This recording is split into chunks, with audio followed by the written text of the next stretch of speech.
Então, na nossa revisão de hoje, nós vamos trabalhar com a questão das figuras de linguagem, funções de linguagem, mais especificamente, tá? Hoje, as funções da linguagem. Ontem mesmo, eu estava ali organizando alguns posts aí que eu estava postando lá no meu Instagram sobre a matéria. E aí eu me dei por conta, né? Será que os alunos não se perguntam por que estudar funções da linguagem? Qual seria, né, o porquê de a gente parar nesse momento do terceiro ano, se preparando para o vestibular e ainda ter que estudar funções da linguagem, algo que é estudado no primeiro ano do ensino médio? E aí, eu me fazendo essa pergunta, é algo bastante óbvio, você já deve ter respondido isso, né? Nós estudamos porque as manifestações, né, dessas funções, elas nos ajudam a interpretar os textos com uma maior eficácia. No momento em que nós falamos, no momento em que nós escrevemos, no momento em que nós somos ouvintes, né, receptores de uma mensagem.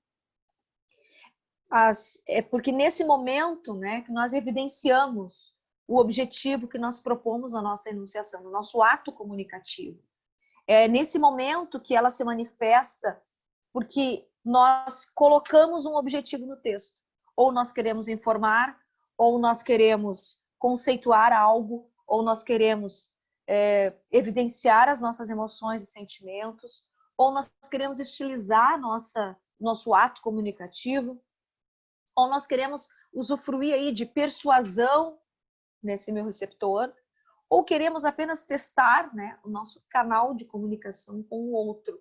Então, nós estudamos as funções da linguagem porque isso permite a cada um de nós, no momento em que nós estamos realizando a comunicação, testar, né, e nos ajudar o nosso ato comunicativo na interpretação das mensagens. E então, é muito mais do que simplesmente nós percebermos as funções, decorarmos essas funções, né? É muito mais do que isso. É nos ajudar, é nos permitir enxergar de que o nosso texto ele precisa ter um objetivo centrado em alguns elementos, né, da nossa comunicação. E algo importante que nós também vamos acabar observando é que quando nós estamos nesse ato comunicativo entre, né, as pessoas que compõem aí a nossa comunicação, o emissor, o receptor, os espectadores, seja como agora nos vem à mente, quando nós criamos, quando nós temos essa capacidade, né, de criar o ato comunicativo, qual é o objetivo que nós temos? Qual é o objetivo? A linguagem, ela é o meio pelo qual nós realizamos diferentes ações, né? É através da linguagem que nós transmitimos informações. É através da linguagem que nós tentamos convencer o outro. É através dela que nós assumimos compromissos, que nós ordenamos, realizamos pedidos, demonstramos nossos sentimentos, construímos representações mentais sobre o nosso mundo, né? Então, quando nós estamos utilizando a linguagem, nós estamos permitindo, né, ao outro enxergar o objetivo da nossa comunicação. E então é importante que nós lembremos sempre que é importante diferenciar que o objetivo ele predomina em cada situação de comunicação para que venha auxiliar, né, a nossa compreensão do que nos foi dito ou do que dizemos, certo? Um objetivo dentro de um texto, ele auxilia a compreensão do mundo. As funções da linguagem, então, a nossa linguagem, ela funciona dessa maneira. Ela nos permite informar, nos permite sentir, nos permite poetizar, nos permite estilizar o que falamos, nos permite influenciar o outro. E elas estão centradas em alguns elementos da comunicação. Quais são esses elementos da comunicação? Nós temos o emissor, que é aquele que emite e ele codifica essa mensagem. Nós temos o receptor, e isso está no módulo 10, já no seu início, tá? Nós temos o receptor, aquele que recebe a mensagem e decodifica ela.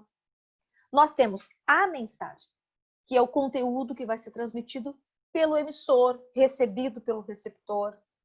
Nós temos um referente, que é o assunto dessa mensagem, ou seja, o contexto, né, relacionado a esse emissor e receptor. Utilizamos nisso tudo um código, que é um conjunto de signos, que é usado na transmissão e recepção dessa mensagem. E também temos o canal. O canal é o meio, né, pelo qual circula essa mensagem. E o canal, ele pode ser de diferentes modos. Ele pode ser o meu aplicativo de conversa, né, onde eu testo o canal, se a pessoa recebe a mensagem e se ela me retorna, quando eu peço que retorne, ou quando eu vejo, né, que ela sinaliza que essa mensagem foi visualizada.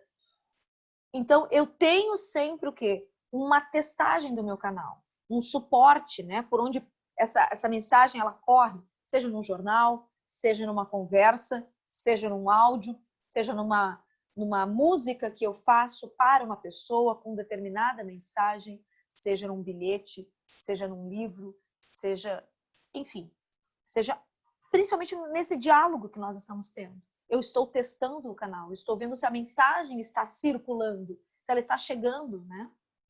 Então, esses elementos da comunicação, elas permitem que a nossa mensagem funcione, certo? Agora, qual é o objetivo de um texto? Voltamos novamente à pergunta. Qual é o objetivo de um texto?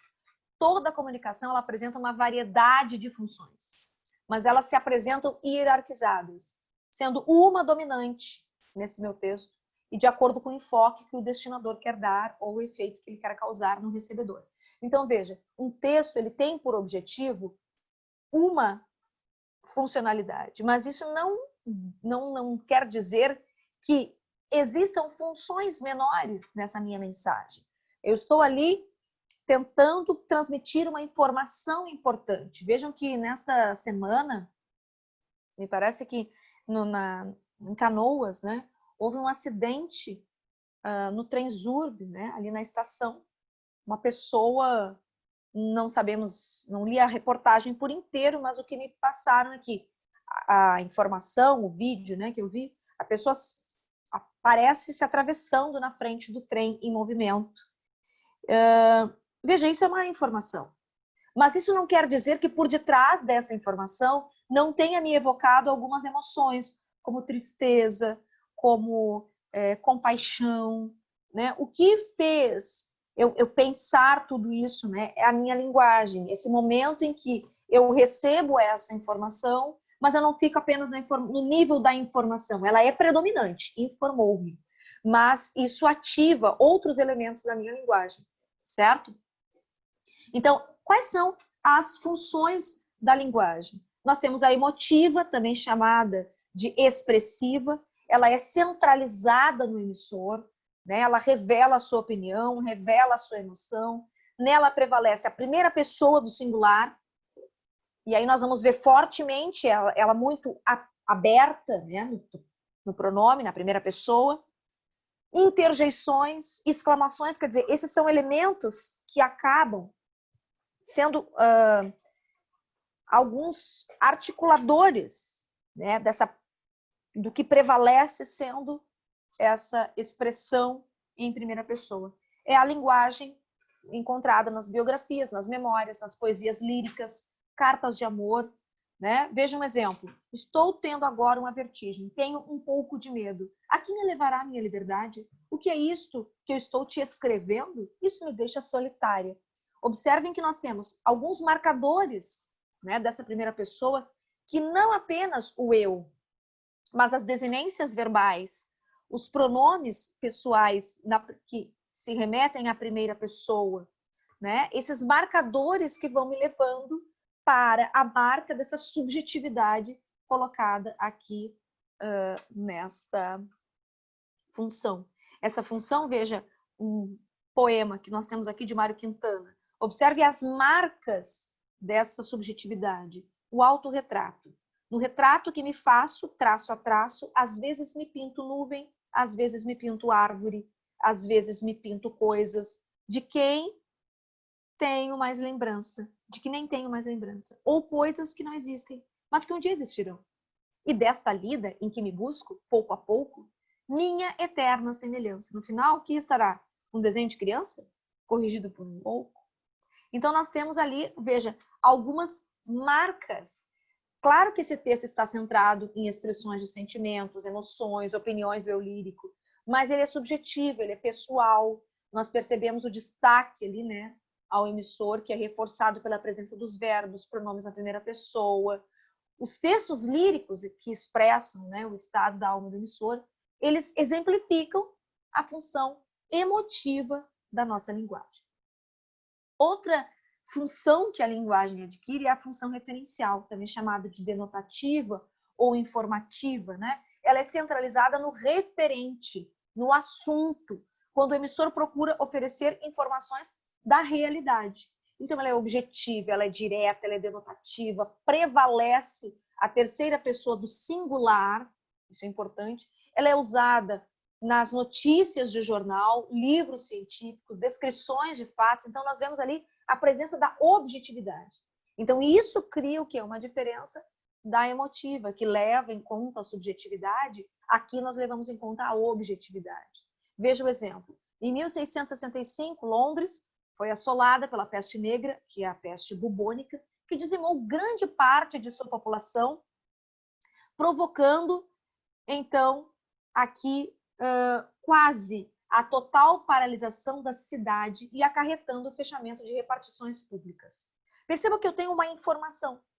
Aí você pode dizer assim, nossa, mas olha que horror. Te afetou emocionalmente? Mas isso está em segundo plano. O que fortemente se destaca é a informação. Então, isso quer dizer que essas funções, elas trabalham de forma hierarquizada. Quer dizer, prevalece a que mais se destaca e, em seguida, claro, outras funções que norteiam essa mensagem. Voltamos aqui. Veja um outro exemplo da linguagem referencial. Cuidado, pode haver um bicho morando no seu nariz. É verdade que o cravo da pele é um animal? Não é bem assim.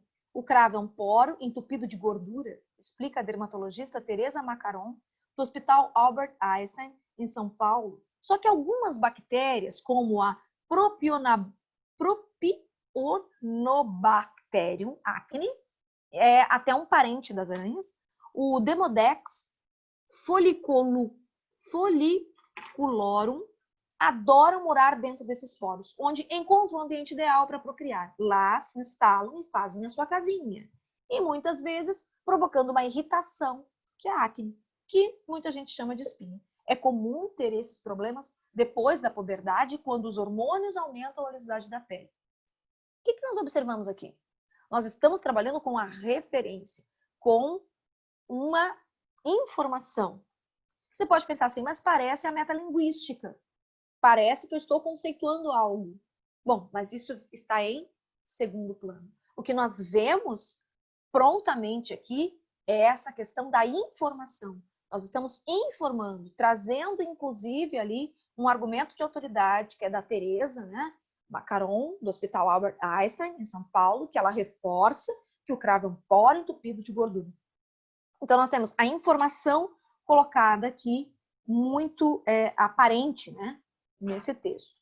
Então, a simplicidade do texto, mas o objetivo primeiro é informar ao leitor com a máxima clareza, né, o que está sendo relatado na informação. A ênfase toda é dada ao conteúdo, todas as informações. Então, nós temos ali elementos dotados de objetividade, uma vez que visam informar, traduzir ou até explicar os fatos da realidade. Outro elemento, né, como a linguagem funciona, através do apelo, da função apelativa ou também chamada conativa. Essa função, ela é centralizada no receptor, em quem recebe. O emissor, ele procura influenciar o comportamento do receptor, né? Como o emissor se dirige ao receptor. Então, é comum o uso de tu, você, além de verbos no imperativo. É uma forma de convencer o outro. Ela é muito utilizada nos discursos, nos sermões, propagandas que se dirigem diretamente ao consumidor. Mas não é só apenas aquele ser que quer consumir, mas também aquele que eu quero persuadir, certo? Que eu quero convencer, que eu quero que ele tenha uma mudança de comportamento. Então, exemplos. Meu estimado povo, que as bênçãos de Deus, Senhor todo onipotente, desçam sobre vós. Então, eu tento, através do meu discurso, utilizar verbos no imperativo, né? A mensagem centrada no outro, para que este possa, então, se convencer do meu discurso. Muitas propagandas utilizam isso, né? Outdoors, a venda. Hoje nós vemos assim que a questão da publicidade, do marketing, utiliza muito essa parte da linguagem que é influenciar através do apelo, né? Fazer com que a linguagem funcione sempre apelando a um consumidor, que ele consuma os seus produtos, certo? Esse apelo ele também pode acabar sendo não apenas para consumo, mas também para estratégias que a pessoa tenha que realizar, tá? Muito bem, vejam aqui uma propaganda da Coca-Cola, tá? Ela é uma propaganda que diz: viva o lado Coca-Cola da música. O que nós vamos observar? Que nós temos muitos ali saindo, né, da boca da garrafa ali, em um instrumento, e não só um, né? O principal é o violino, em seguida nós temos a tromba, depois nós temos o tambor, e ali depois outros, né, que vão se espalhando pelo ar, mas inclusive o que mais que nós vemos? A questão dos ritmos, né? Que nós temos samba, rock, jazz, hip hop, então o funk, então tudo isso uma influência ao lado da Coca-Cola, que sempre patrocina esses festivais musicais, né, por todo o Brasil, o mundo, e isso vai fazendo com que capte essa população que gosta da música, que beba a Coca-Cola. Então, uma influência, um poder assim de convencimento de que ela seria a grande maestra de toda essa possibilidade musical. Então, veja o quanto a nossa linguagem ela caminha por campos interpretativos que pode, através de uma simples imagem, ter a função por detrás dela, né? Figurar aí essa mensagem. Veja essa segunda aqui, nós temos uma pessoa, né, batendo ali, como se fosse num ferro, né? Capitão, cara no poste. Cara no poste. Se liga, você é jovem, mas não é indestrutível. Se dirigir, não beba. E vê se usa o cinto. O globo faz a diferença. Essa é um elemento, como se fosse ali uma caricatura, né, de uma pessoa, mas enfim, um post que mostra que não somos, né, indestrutíveis. A preocupação agora deste post não é vender para o consumidor, então não é vender, mas apelar a ele uma mudança de comportamento social dentro do trânsito, por exemplo. Então, a nossa linguagem funcionando como um apelo que cative esses jovens que estão aí no trânsito, nas noites, né? Então, cuidado com a bebida alcoólica, com outros elementos que podem fazer com que, né, você acabe tendo um acidente no trânsito. Muito bem. Outra forma como a linguagem funciona é a função fática, tá? Que é centralizada agora no canal da comunicação. Ela testa a sua eficiência, a fim de observar se o receptor entendeu o emissor. Então, é a linguagem das falas telefônicas, das saudações, né, das similares. Então, alô, Pedro, tô passando aí para te pegar, ok? Tá me ouvindo? Alô? Então, essa linguagem, ela acaba testando, né, o canal da conversação, que pode ser um áudio, né? Quantas vezes a gente não pegou, mandou um áudio para uma pessoa, eu faço isso, né? Tô falando isso, e testa o canal e aí pede para a pessoa, né, dar um retorno. Ok, se tu ouviu, aí a hora que eu tô ouvindo, tu me dá um ok. Ou a gente para e ouve o nosso próprio áudio, para ver se a gente conseguiu traduzir tudo o que a gente queria, e às vezes não era aquilo, a gente apaga o áudio, manda de novo. Quer dizer, a gente testa, às vezes, o canal conosco mesmo. Agora, atualmente, né, na modernidade, quando a gente grava esses áudios, a gente observa como, será que vai funcionar isso? Então, a gente começa a testar esses canais e a gente começa a observar quando essa pessoa nos dá um retorno, se a pessoa entendeu. Se a pessoa não entendeu, você precisa mandar de novo a mensagem, você precisa reproduzir novamente de uma outra forma. Então, por isso que muitos professores estão dando aula e eles param, observam o rosto da pessoa, o olhar, a expressividade, já observam. Aquele aluno não entendeu. Então, o professor explica novamente. Aí tem o aluno que já entendeu e pensa, poxa, de novo. Estou explicando novamente. Por quê? Porque o nosso corpo ele também traduz essa linguagem de não estou entendendo nada. Franzimos a testa, gesticulamos os lábios, arregalamos os olhos, como uma forma de que essa mensagem ela não está sendo compreendida. E aí nós começamos novamente, através do canal da fala, ou da escrita, ou de um áudio, ou de um texto, ou de um pequeno bilhete, novamente reeditar esse assunto para que ele seja compreendido pelo nosso receptor. Veja essa tirinha aqui do Beto. O professor fala para o aluno, sua mãe disse que você não tira os olhos da TV, você anda muito desligado. Nas aulas, gostaria que você participasse mais. Você entende? E o menino quieto. E o professor disse, Beto, você está me ouvindo? Beto. E o menino quieto. Aí o professor fala, plim, plim. Aí o garoto diz, hã? Quê? Veja, o que nós temos aqui? O poder influenciador da mídia, certo? Da TV, que também se utiliza de alguns recursos. Enquanto o professor fala, essas falas estão tentando testar o canal entre o professor, mas o aluno não consegue o quê? Engatar, né? Nesse canal de comunicação. Ele não cria um que. E aí o professor ele recorre a uma das coisas que a mãe diz, né? Porque o professor linkado ao assunto da mãe pensa, ele é muito ligado em TV. E aí ele brinca com o plim-plim da Rede Globo. Plim-plim. O que é, na verdade, esse plim-plim? A Rede Globo, ela cria esse elemento onomatopeico aí, né? Essa figura, para que o telespectador, ou o espectador, né? Dessa rede aí de novelas, de filmes, de propagandas, de séries, de jornais, faça com que, no momento em que tanta programação é colocada no ar e esse espectador se distraia, eu tenha um recurso para chamar a atenção. Então, ele cria essa onomatopeia. Plim, plim. E aí volta a atenção. Quer dizer, começou o filme de novo. Ou, o jornal vai entrar no ar. Então, esses elementos, né, percebam que faz com que tudo isso volte para que funcione o canal, para que a mensagem continue sendo enviada e recebida, tá? Outra forma como a linguagem ela funciona é através da função poética, centralizada na mensagem, mas revelando recursos imaginativos criados pelo emissor.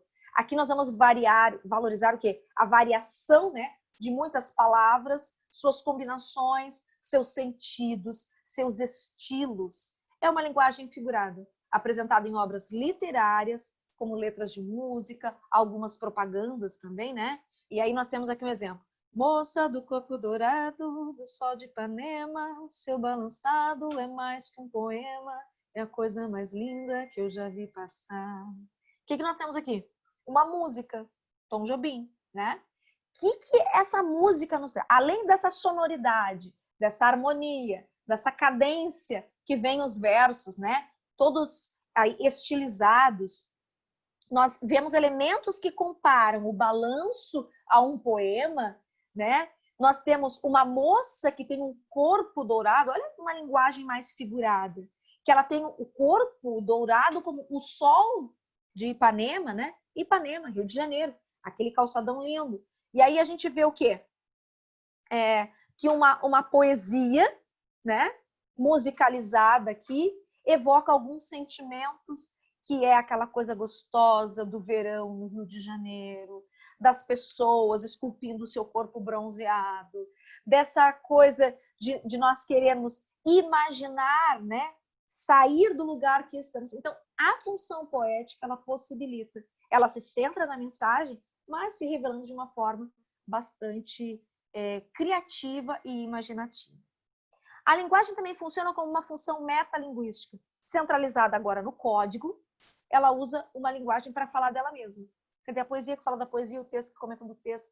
É como você pegar um dicionário e ler conceitos, certo? Você vai ter ali o significado da palavra, não é mesmo? Por exemplo, protuberância, substantivo feminino do latim protuberantia, de protuberare, fazer bojo, saliência, parte saliente, elevação, excrescência, bossa, apófice. Então, eu tenho exatamente o meu código, meu idioma, falando sobre esse próprio idioma, certo? Conceituando aí. Claro que junto disso pode vir, inclusive, uma linguagem mais referencial, informativa sobre esse termo. Por quê? Porque nós trabalhamos com funções que são hierarquizadas. Uma domina o discurso e as outras podem vir ao redor. Certo? Então, as funções da linguagem, elas não existem isoladas em cada texto. Embora uma delas acabe predominando, elas convivem, mesclam-se, entrecruzam-se o tempo todo, obtendo-se de suas combinações os mais diferentes efeitos. E o importante é saber qual é a função predominante no texto para então defini-lo. Quer dizer, é eu me preocupar nesse momento em fazer com que a minha linguagem ela funcione de forma efetiva para a compreensão, para a interpretação da mensagem, né? E de aí os meus das pessoas que interagem nesse meu ato comunicativo. Tá bom, gente? Claro que aí a gente acaba pensando, né, e analisando muitas coisas, mas é importante que a gente sempre aí reveja essa questão de nós, as funções da linguagem, elas nos ajudam, né, a interpretar os textos com maior eficácia. E principalmente esses textos aí que são de cunho literário ou até mesmo não literário.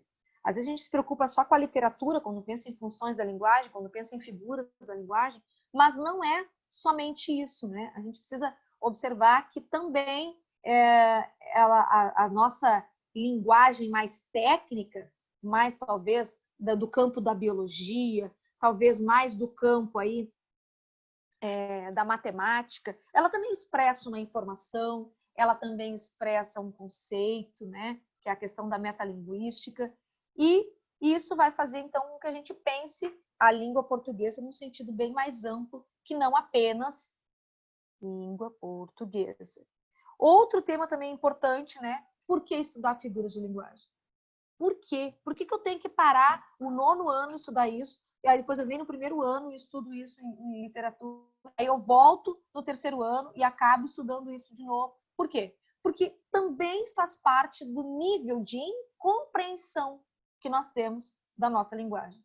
É o momento de nós compreendermos os textos literários, de nós verificarmos, né, a beleza da linguagem, a sensibilidade que ela pode trazer, o tanto de expressividade que ela pode dar à mensagem que nós queremos revelar, quando nós queremos aí amenizar situações, quando nós queremos torná-la mais eficaz e também melhora a nossa capacidade de reflexão, de compreensão, de análise. Quantas vezes nós estamos lá na aula de literatura lendo um texto e aí tem tantas figuras de linguagem que reorganizam o nosso pensamento com ideias, nos fazem entrar num mundo paralelo, né? E fazer de nós também seres atuantes daquela cena, e aí vivenciamos as mesmas coisas que os personagens, porque as figuras de linguagem conseguem ornamentar o texto e trazer essa capacidade de compreensão, de análise, de sentir a linguagem daquele autor através desta figura, né, desse momento mais estilizado na linguagem. Ok, pessoal? Essa então era a aula de hoje, esse conteúdo, né, que acabamos aí revisando, que acabará estando na nossa primeira avaliação.